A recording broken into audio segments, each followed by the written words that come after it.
Hello everyone. इस video में मैं वेरियस इंस्टीट्यूट जैसे दृष्टि आईएएस, परफेक्शन आईएएस, इम्तिहान और एडिटोरिया के टेस्ट सीरीज से हिस्ट्री के हिंदी मीडियम के क्वेश्चंस को डिस्कस करने जा रहा हूं। हिस्ट्री एक एस्थेटिक सब्जेक्ट है, इस कारण से ये सारे क्वेश्चंस आने वाले बीपीएससी 69th पीटी एग्ज़ाम के लिए भी बहुत ही ज़्यादा रिलेवेंट है और उस एग्ज़ाम में आप सबको सफल बनाने में बहुत ही ज़्यादा मदद करेंगे। आप इस वीडियो को लाइक कीजिए, शेयर कीजिए और यदि इस चैनल को सब्सक्राइब नहीं किए हैं तो प्लीज़ इस चैनल को सब्सक्राइब कीजिए। तो चलिए शुरू करते हैं। हिस्ट्री का क्वेश्चन नंबर 1, नचिकेता और यम के बीच सुप्रसिद्ध संवाद उल्लिखित है। कठोपनिषद में है, राइट ऑप्शन सी होगा। नेक्स्ट क्वेश्चन, निम्नलिखित में से किस एक राज्यादेश में अशोक के व्यक्तिगत नाम का उल्लेख मिलता है? तो अशोक के अभिलेखों में उसके व्यक्तिगत नाम का उल्लेख मस्की, गुर्जरा, नेतुर और उडेगोलम से मिलता है। रुद्रदामन के जूनागढ़ अभिलेख से भी अशोक के नाम का उल्लेख मिलता है। सो राइट ऑप्शन डी हो जाएगा, मस्की। नेक्स्ट क्वेश्चन, भारत में प्रथम बार सैनिक शासन यानी मिलिट्री गवर्नरशिप बिहार में लाया गया।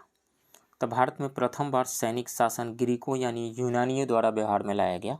सिकंदर ने अपने द्वारा जीते हुए प्रदेशों को अपने सैनिक अधिकारियों के अंतर्गत रखा था। राइट ऑप्शन ए होगा, ग्रीकों के द्वारा। नेक्स्ट क्वेश्चन, सिकंदर के हमले के समय उत्तर भारत पर निम्नलिखित राजवंशों में से किस एक का शासन था? तो सिकंदर ने 326 ईसा पूर्व में भारत पर आक्रमण किया। उस समय भारत पर नंदों का शासन था, नंद वंश का शासन था। राइट ऑप्शन ए होगा। नेक्स्ट क्वेश्चन, निम्नलिखित ऐतिहासिक स्थलों पर विचार कीजिए। अजंता की गुफाएं, लेपाक्षी मंदिर, सांची स्तूप। उपर्युक्त स्थलों में से कौन सा या कौन से भित्ति चित्रकला के लिए भी जाना जाता है या जाने जाते हैं? तो अजंता की गुफाओं में भित्ति चित्र पाई गई है। गुफा 1, 2, 16 एवं 17 में यह चित्रकला देखा जा सकता है। इनमें से कुछ चित्रकलाएं वाकाटक साम्राज्य के राजा हरिसेन ने अपनी इच्छा से निर्मित कराई थी। यह चित्रकलाएं जातक की कहानियाँ बताती है। लेपाक्षी मंदिर भित्ति चित्रकला के लिए प्रसिद्ध है, जिसे विजयनगर राज्य के राजाओं ने बनवाए थे। सांची स्तूप में बहुत सी सुंदर मूर्तियां हैं, पर भित्ति चित्रकलाएं यहाँ देखने को नहीं मिलती है। तो अजंता की गुफाओं में भित्ति चित्रकलाएं हैं, लेपाक्षी मंदिर में भी है, लेकिन सांची स्तूप में नहीं है। तो 1 और 2 हो जाएगा, right option B. Next question, Ashtapradhan नाम की मंत्रिपरिषद थी। अष्टप्रधान नाम की मंत्रिपरिषद मराठा प्रशासन में थी। मराठा प्रशासन में राइट ऑप्शन डी होगा। नेक्स्ट क्वेश्चन, मुगल चित्रकला किसके राज्यकाल में अपनी पराकाष्ठा पर पहुंची थी? जहांगीर के राज्यकाल में पहुंची थी। राइट ऑप्शन सी होगा। जहांगीर ने स्वयं चित्रकला में रुचि ली एवं कई चित्रकारों को प्रश्रय दिया था। नेक्स्ट क्वेश्चन, दिल्ली का जो सुल्तान भारत में नहरों के सबसे बड़े जाल का निर्माण करने के लिए प्रसिद्ध है वह था फिरोज शाह तुगलक। फिरोज शाह तुगलक ने बड़ी संख्या में नहरों का निर्माण व पुनर्निर्माण कराया था। राइट ऑप्शन सी हो जाएगा, फिरोज शाह तुगलक, सी। नेक्स्ट क्वेश्चन, राजा को अपनी प्रजा से मुक्ति मिली और प्रजा को अपने राजा से। किसके निधन पर बदायूनी ने इस प्रकार की टिप्पणी की थी? तो टिप्पणी की थी मोहम्मद बिन तुगलक के निधन पर। राइट ऑप्शन सी होगा। नेक्स्ट क्वेश्चन, निम्नलिखित युग्मों में से कौन सा सही रूप में सुमेलित है? तो दीवान ए बंदगान। दीवान ए बंदगान मतलब गुलामों का विभाग था फिरोज शाह तुगलक के समय में। फिरोज शाह तुगलक के समय में, तो ये सही है। दीवान ए मुस्तखराज। दीवान ए मुस्तखराज भू राजस्व विभाग था अलाउद्दीन खिलजी के टाइम में, बलबन के टाइम में नहीं, ये गलत है। दीवान ए कोही। दीवान ए कोही कृषि विभाग था मोहम्मद बिन तुगलक के टाइम में, तो ये भी गलत है। दीवान ए अर्ज सैन्य विभाग था बलबन के टाइम में, ये गलत है। तो इसमें से सही है ए, राइट ऑप्शन ए होगा। नेक्स्ट क्वेश्चन, निम्नलिखित में से कौन सा युग्म सही सुमेलित है? बक्सर का युद्ध मीर जाफर और रॉबर्ट क्लाइव के बीच में हुआ था। नहीं, बक्सर का युद्ध 1764 में अंग्रेजों, जिसका नेतृत्व हेक्टर मुनरो ने किया था, एवं मीर कासिम, शुजाउद्दौला व शाह आलम की संयुक्त सेना के मध्य हुआ था, तो ये गलत है। बांडीवास का युद्ध क्या फ्रांसीसी और ईस्ट इंडिया कंपनी के बीच में हुआ था? यस, बांडीवास का युद्ध 22 जनवरी 1760 को ईस्ट इंडिया कंपनी एवं फ्रांसीसियों के बीच लड़ा गया। इस निर्णायक लड़ाई में आयरकुट के नेतृत्व में अंग्रेजी सेना ने काउंट लाली के नेतृत्व वाली फ्रांसीसी सेना को पराजित कर दिया था, तो ये सही है। जालियांवाला का युद्ध, जालियांवाला बाग हत्याकांड की बात यहाँ पर की जा रही है। तो डलहौजी और मराठे के बीच में हुआ था? नहीं। 13 अप्रैल 1919 को जालियांवाला बाग हत्याकांड हुआ था, जिसमें जनरल डायर ने सभा कर रही निर्दोष जनता पर अंधाधुंध गोली चलाने का आदेश दे दिया था, जिसमें काफ़ी संख्या में निहत्थे लोग मारे गए थे। तो इसलिए ये गलत है। खेड़ा का युद्ध, खेड़ा का युद्ध क्या निजाम और ईस्ट इंडिया कंपनी के बीच में हुआ था? नहीं। खेड़ा का युद्ध 1707 में साहू व ताराबाई के बीच हुआ था, जिसमें साहू ने महत्वपूर्ण अधिकारियों को अपनी तरफ मिलाकर ताराबाई को पराजित किया था। तो ये गलत है। सही कौन सा है? बी सही है। बांडीवास का युद्ध फ्रांसीसी और ईस्ट इंडिया कंपनी के बीच में हुई थी। राइट ऑप्शन बी होगा। नेक्स्ट क्वेश्चन, भारतीय शिक्षा के निम्नलिखित युगांतकारी चरणों पर ध्यान दीजिए। हिंदू कॉलेज कलकत्ता, कलकत्ता विश्वविद्यालय, एडम की रिपोर्ट, वुड का डिस्पैच। इन युगांतकारी चरणों का सही कालक्रम इस प्रकार है। तो हिंदू कॉलेज कलकत्ता 1817 में डेविड हेयर एवं राजा राम मोहन राय द्वारा स्थापित किया गया था। तो 1817 ये हो जाएगा, 1817। और कलकत्ता विश्वविद्यालय की स्थापना 1858 में 1858 में की गई थी। और एडम की रिपोर्ट विलियम बेंटिक के समय में 1835 में शिक्षा पर रिपोर्ट थी यह। तो 1835 हो जाएगा, 1835। और वुड का डिस्पैच 19 जुलाई 1854 को चार्ल्स वुड ने भारतीय शिक्षा पर एक व्यापक योजना प्रस्तुत की थी। इस डिस्पैच के माध्यम से यह आई कब थी? 1854 में, 19 जुलाई 1854 को। तो इसमें से सबसे पहले कौन सा हो जाएगा? पहले हो जाएगा एक हिंदू कॉलेज 1817, उसके बाद में हो जाएगा 3 एडम की रिपोर्ट 1835, उसके बाद में 4 हो जाएगा वुड का डिस्पैच 1854 में, उसके बाद में कलकत्ता विश्वविद्यालय 1858 में। तो 1 3 4 2, 1 3 4 2 राइट ऑप्शन ए होगा। नेक्स्ट क्वेश्चन, निम्नलिखित का सही कालानुक्रम क्या होगा? वुड का एजुकेशन डिस्पैच ये 1854 में आया था। शिक्षा का मिनट ऑन एजुकेशन, शिक्षा का मैकाले मिनट 1835 में आया था।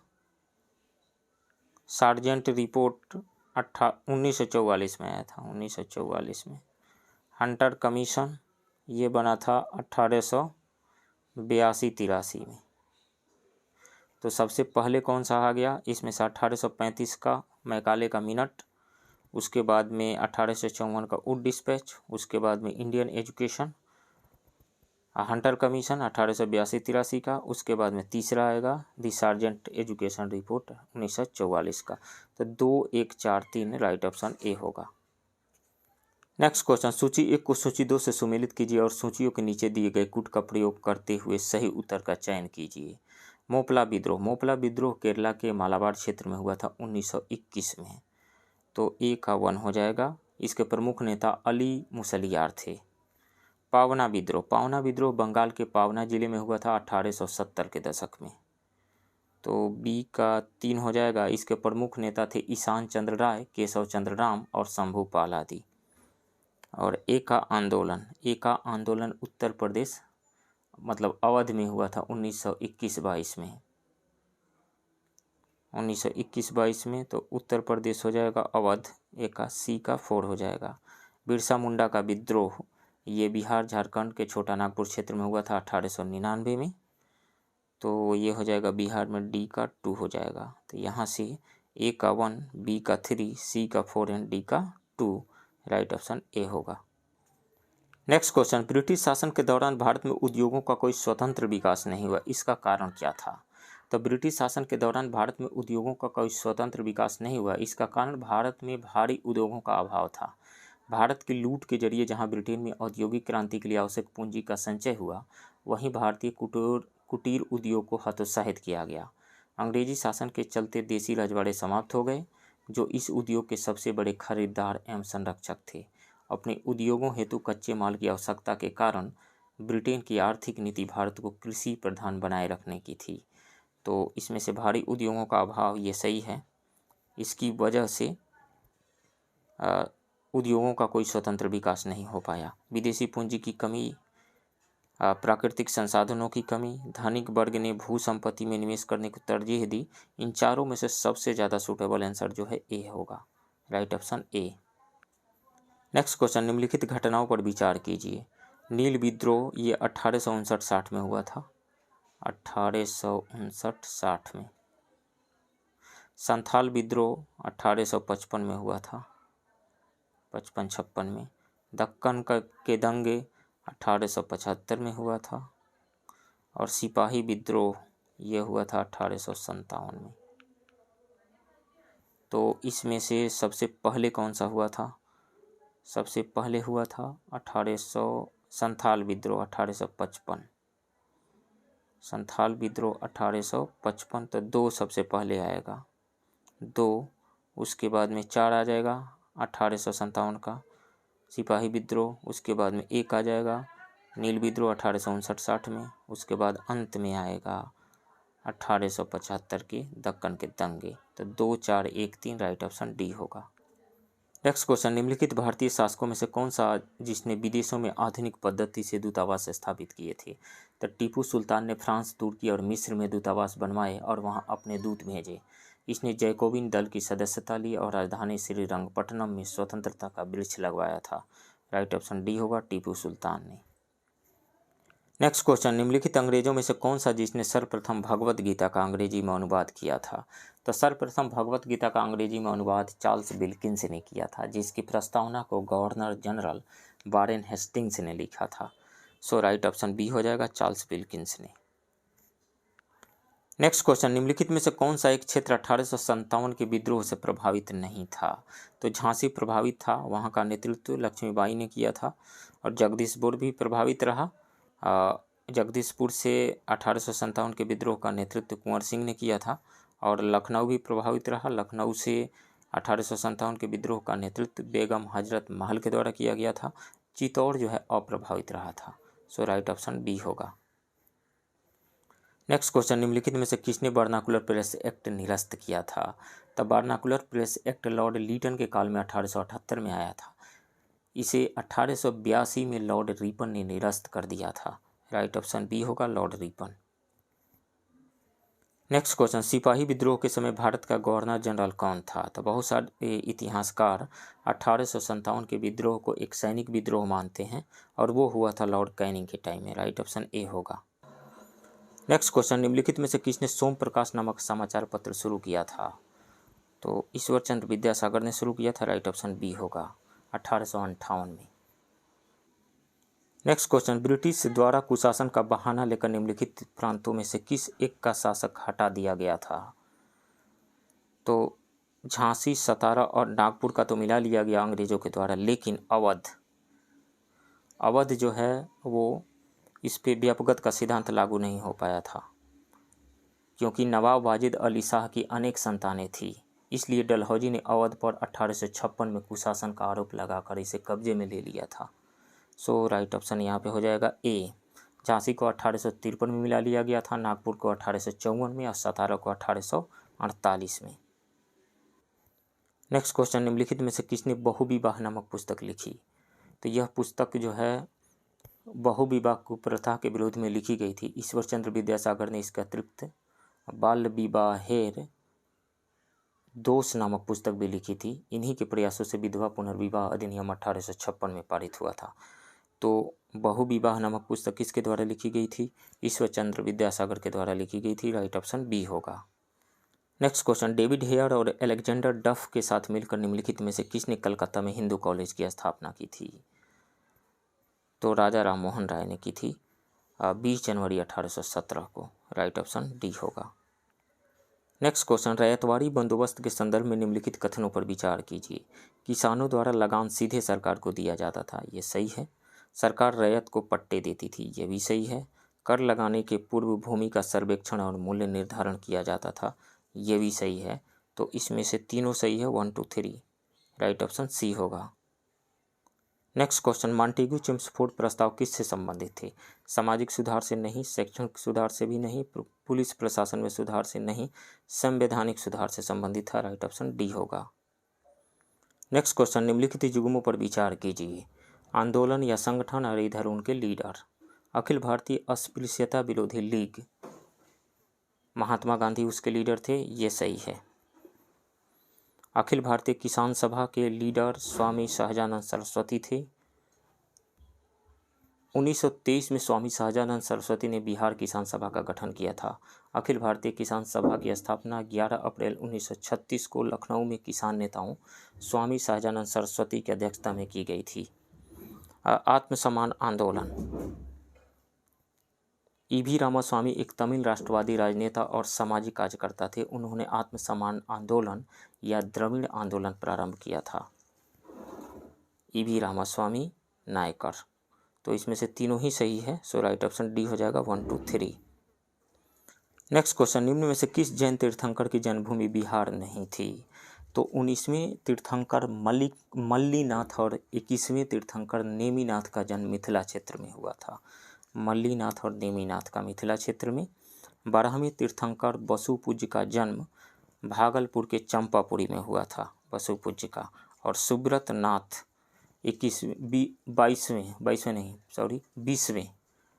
20वें तीर्थंकर सुब्रत नाथ का जन्म राजगीर में हुआ था।